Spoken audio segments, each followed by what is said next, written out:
السلام علیکم، کیا حال چال ہے آپ کا؟ ٹھیک ٹھاک ہوں گے؟ لیں جی، آج پھر ویدر بہت زیادہ کلاؤڈی ہے اور یہ رہا موسم کی صورتحال۔ گاڑی کو میں ہیٹ اپ کر رہی ہوں اور سوچا گاڑی کو ہیٹ اپ کرتے کرتے آپ سے بات کر لوں۔ جی جناب، تو بات کچھ یوں ہے کہ بات نکلے گی تو پھر دور تلک جائے گی اور باتوں میں سے باتیں ہی نکلتی ہیں۔ تو آج کی بات آپ کے ساتھ شیئر کرتے ہیں۔ جی، حضور اقدس صلی اللہ علیہ وسلم نے فرمایا، تم قیامت کے روز اس شخص کو بدتر پاؤ گے جو کچھ لوگوں کے سامنے ایک رخ سے آتا ہے اور دوسرے لوگوں کے سامنے دوسرے رخ سے جاتا ہے۔ اللہ تعالیٰ ہم سب کو ہمارا ظاہر اور باطن ایک سا رکھے اور ہم سب کو ہدایت کی توفیق دے، آمین۔ چلیں جی، گاڑی ہیٹ اپ ہو گئی ہے اور اب آج کے سفر کا آغاز کرتے ہیں۔ تو آپ رائڈ انجوائے کیجئے، ویدر انجوائے کیجئے۔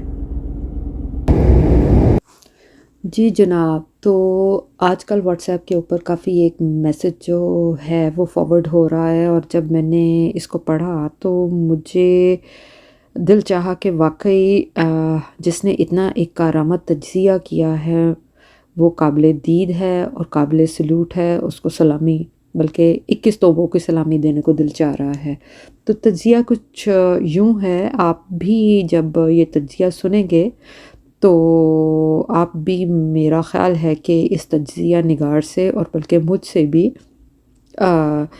میری بھی تائید کریں گے۔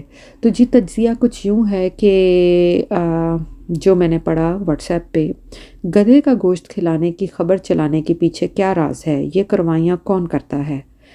مجھے یہ بتائیں کہ کھلا دودھ اگر 14 درہم کا بک رہا ہے تو کیا ضرورت ہے پیکنگ کر کے 3 درہم بیچنے کی؟ رائٹل کا نام معلوم نہیں۔ جن ممالک میں کرونا کی وجہ سے زیادہ اموات ہوئیں ان کا طرز خوراک کیا تھا؟ یہ سارے سوال ہیں جو تجزیہ نگار نے پوچھے ہیں۔ چلیں اب اس کے پس منظر میں چلتے ہیں۔ چند سال پہلے کی بات ہے کہ میں دبئی میں ہنگری کی ایک کمپنی میں کام کرتا تھا۔ وہاں میرے ساتھ ہنگری کا ایک انجینئر میرا کولیگ تھا۔ اس کے ساتھ میری کافی گپ شپ رہتی تھی۔ ایک دن ہم لوگ پیکنگ والی لسی پی رہے تھے، یعنی کہ پیکٹ والی لسی جو عام مڈل ایسٹ کنٹریز میں ملتی ہے، وہاں مقامی زبان میں لوگ اس کو لیبن بھی بولتے ہیں۔ میں نے بتایا کہ لسی تو ہم گھر میں بناتے ہیں۔ وہ بڑا حیران ہوا، کیسے؟ لسی کیسے گھر میں بن سکتی ہے؟ میں نے کہا کہ ہم لوگ دہی سے لسی اور مکھن نکالتے ہیں۔ وہ اور بھی حیران ہو گیا، کہنے لگا یہ کیسے ممکن ہے؟ میں نے کہا بھئی ہم گائے کا دودھ نکال کے اس کی دہی بناتے ہیں اور دہی سے اس میں پانی ڈال کے اس کا مکھن نکالتے ہیں، اور جو باقی بچ جاتا ہے چھاچھ، یعنی کہ اس کو لسی کے طور پہ استعمال کرتے ہیں۔ یہ ہاتھ سے بھی بنا سکتے ہیں۔ وہ اتنا حیران ہوا جیسے میں نے کسی تیسری دنیا کی بات کی ہو۔ کہنے لگا میری تو دادی اس طرح کی باتیں سنایا کرتی تھی۔ میں نے کہا میری بات لکھ لو، تم لوگ بھی کچھ سالوں تک آرگینک یعنی قدرتی چیزوں سے محروم ہونے والے ہو۔ میں نے بولا وہ کیسے؟ اس نے کہا کہ ہنگری میں بھی ایسے ہی ہوا کرتا تھا۔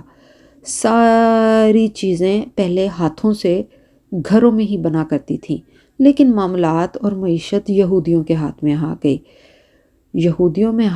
یہودیوں کے ہاتھ میں کیا آئی؟ انہوں نے کوالٹی اور صحت کے حوالے سے میڈیا پر ایسی اشتہاری مہم چلائی کہ جتنی بھی آرگینک یعنی کہ قدرتی چیزیں تھیں ان کو صحت کے حوالے سے نقصان دہ قرار دیا، جیسے کہ کھلا دودھ، کھلی روٹی، گوشت، فروٹ وغیرہ۔ میں نے پوچھا پھر کیا ہوا؟ کہنے لگا برانڈ متعارف ہو گئے جو انٹرنیشنل لیول کے معیار کے مطابق تھے۔ گوشت سپلائی کرنے والی کمپنیاں مارکیٹ میں آ گئیں، ان کا گوشت ڈبوں میں اچھی طرح اور خوبصورت پیکنگ کے ساتھ ملنے لگا، اور جو عام بیچنے والے تھے ان پر اداروں کے چھاپے پڑنے لگے۔ پھر کیا ہوا؟ پھر کیا ہونا تھا؟ میڈیا پر انہیں بدنام کیا جانے لگا۔ نتیجہ کیا نکلا؟ گوشت کا کام کرنے والے چھوٹے چھوٹے کاروباری لوگوں کو روزگار سے ہاتھ دھونا پڑا، اور جو تھوڑے بہت سرمایہ دار رہ گئے تھے، گوشت سپلائی کرنے والی کمپنیوں نے ان کو اپنی فرنچائز دے دی، اور اب وہ کمپنیوں کا گوشت فروخت کرنے لگے۔ یعنی عام کسائی گوشت والا جانور لے کر ذبح کر کے گوشت صاف کر کے بیچتا، بڑی بے ایمانی کرتا تو گوشت کو پانی لگا لیتا، اور کمپنیاں کیا کرتی؟ وہ کسی کو نہیں پتا، پورا جانور مشین میں ڈالتے، اس کا کیما کرتے گوبر اور رانتوں سمیت، پھر اس میں کیمیکل ڈال کے صاف کرتے، اس کو طویل عرصے تک محفوظ رکھنے کے لیے مزید کیمیکل ڈالتے، پھر اس کے مختلف سائز کے پیس بنا کر پیک کر کے مارکیٹ میں ڈال دیتے، اور لوگ برانڈ کے نام پر چیزیں خریدتے۔ باہر رہنے والوں کو گوشت کمپنیوں کا اچھی طرح سے اندازہ ہوگا۔ اپنی برانڈ کی سیل بڑھانے کے لیے اور اپنی پروڈکٹ کی سیل بڑھانے کے لیے مقامی کسائیوں کو بدنام کرنا ضروری تھا، اس لیے گدھے کا گوشت کا ڈرامہ رچایا گیا۔ یہ ڈرامہ میڈیا نے کسی کے کہنے پر کھیلا تاکہ لوگ بڑا گوشت نہ کھائیں اور مرغی کی طرف واپس آئیں۔ کیا اب ملک میں گدھے ختم ہو گئے ہیں؟ نہیں، بلکہ سیلز ٹارگٹ حاصل ہو رہے ہیں۔ بھینسوں کو شہروں سے کیوں نکالا گیا؟ تاکہ خالص، تازہ اور سستے دودھ کی جگہ ڈبے والا دودھ فروخت کیا جا سکے۔ جب مطلوبہ ٹارگٹ پورے نہیں ہوئے تو کھلے دودھ کے پیچھے پڑ گئے۔ اس طرح مقامی گوالوں کے ساتھ ساتھ بھی یہی سلوک ہوا۔ پہلے تو میڈیا پر مہم چلا کر ان کو مارکیٹوں میں بدنام کیا گیا، پھر ان کو اپنی فرنچائز دے کر اپنا ہی دودھ بیچنا شروع کر دیا۔ اب مجھے یہ بتائیں کہ جو دودھ عام اور چھوٹے فارم سے آتا ہے، یعنی مقامی گوالوں کا کھلا دودھ، مقامی گوالا اس کے لیے کسی قسم کا کیمیکل نہ تو جانور کو کھلاتا ہے نہ ہی دودھ میں ڈالتا ہے۔ زیادہ سے زیادہ کیا کرے گا؟ پانی ڈالے گا۔ زیادہ پانی ڈالے گا تو بھی لوگوں کو پتہ چل جائے گا، اور جو مختلف دودھ بنانے والی کمپنیاں ہیں وہ دودھ کو لمبے عرصے تک محفوظ رکھنے کے لیے کیا کیا کیمیکل ڈالتے ہیں، اور فارمز میں جانور کو نہ جانے کیا کیا کھلاتے ہیں۔ یہودیوں کا دودھ صحیح ہے یا کسان کا مقامی دودھ؟ دبئی میں دودھ کی ایکسپائری ڈیٹ جتنی زیادہ ہوگی اتنا ہی کیمیکل ہوگا اور اتنی ہی کم قیمت ہوگی۔ ایک ہی کمپنی کا دودھ اگر آپ بازار سے خریدیں گے تو 3 درہم فی لیٹر قیمت ہے، اس کمپنی کی بوتل فریش والی خریدیں گے تو 6 درہم لیٹر، اور آج کل آرگینک دودھ بھی مارکیٹ میں آ گیا ہے جو 14 درہم میں ہے۔ مجھے یہ بتائیں کہ کھلا دودھ نکال کر 14 درہم کا بک رہا ہے تو کیا ضرورت ہے پیکنگ کر کے 3 درہم کا بیچنے کی؟ لوگ اب آرگینک چیزوں کے پیچھے بھاگنے لگے ہیں، اور ہم بدقسمت برانڈ کے پیچھے۔ اب پاکستان میں بھی بڑے بڑے ڈیری فارمز بن رہے ہیں، اور ہر دوسرے روز حکومت دودھ والوں کے پر چھاپے مار رہی ہوتی ہے اور میڈیا پر دکھا رہی ہوتی ہے کہ یہ ملا دیا، وہ ملا دیا۔ ارے بھائی، کارروائی کرنی ہے تو میڈیا پر شور مچانے کی کیا ضرورت ہے؟ کیوں لوگوں کا اعتبار اٹھانے کے لیے ان کے ذہن تبدیل کر رہے ہیں؟ اب آپ کے ذہن میں یہ سوال ضرور آئے گا کہ دنیا کی ہر تباہی کو یہودیوں سے کیوں جوڑا جاتا ہے؟ تو میرے بھائیوں، آپ نے صرف یہ کرنا ہے کہ دنیا کے سب بڑے برانڈڈ فوڈ کمپنیوں کے مالک کی لسٹ نکال کے دیکھ لیں، ان سب کے profile WhatsApp, Instagram, Facebook پر چیک کر لیں، پھر ان کے ناموں کو گوگل سرچ کر لیں، ان کی پروفائل اور ان کی سب ڈیٹا میں آپ کو ان کے مذاہب کا پتہ چل جائے گا کہ کون سے لوگ زیادہ تر ان کمپنیوں کے ساتھ منسلک ہیں۔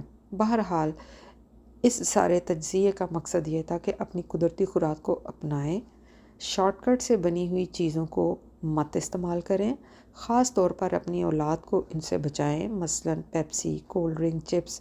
یہ تو خیر کہنا ہی فضول ہے، آپ سب لوگ جانتے ہیں کہ یہ جتنے بھی فزی ڈرنکس ہیں ہماری بچوں کے لیے اور ان کی صحت کے لیے کس قدر نقصان دہ ہیں۔ آپ یقین کیجئے کہ گزشتہ 15-20 سال سے میرا خیال ہے 15 سال سے میں نے کوئی بھی فزی ڈرنک جس میں پیپسی، کوک وغیرہ شامل ہیں نہیں پیا۔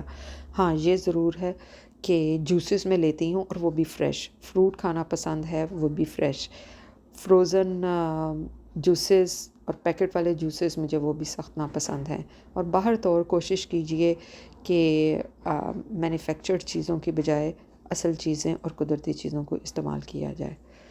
تو جی اتنا ہی آپ سے بات کرنی تھی، اور میرا خیال ہے کہ آپ اس بات کو خاصی اہمیت دیں گے۔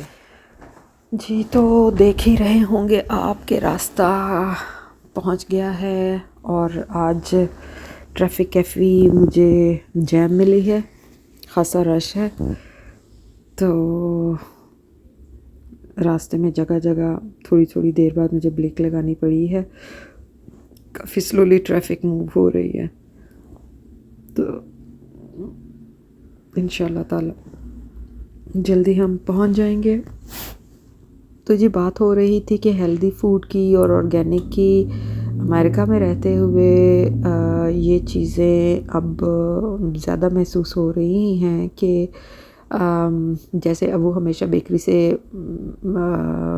انڈے لانے کی بجائے ابو آلویز پریفر کہ ابو وائلڈ ہینس کے دیسی انڈے، یعنی کہ وہ انڈے جو کہ مرغیاں ٹر پھر کے دیتی ہیں ادھر ادھر، دیسی انڈے ابو وہ تلاش کر کے لائیں اور وہی انڈے ہوں، یعنی کہ جنگلی مرغیوں والے دیسی انڈے ہوں، وہ فارمز کے دیسی انڈے نہیں لے کے آتے۔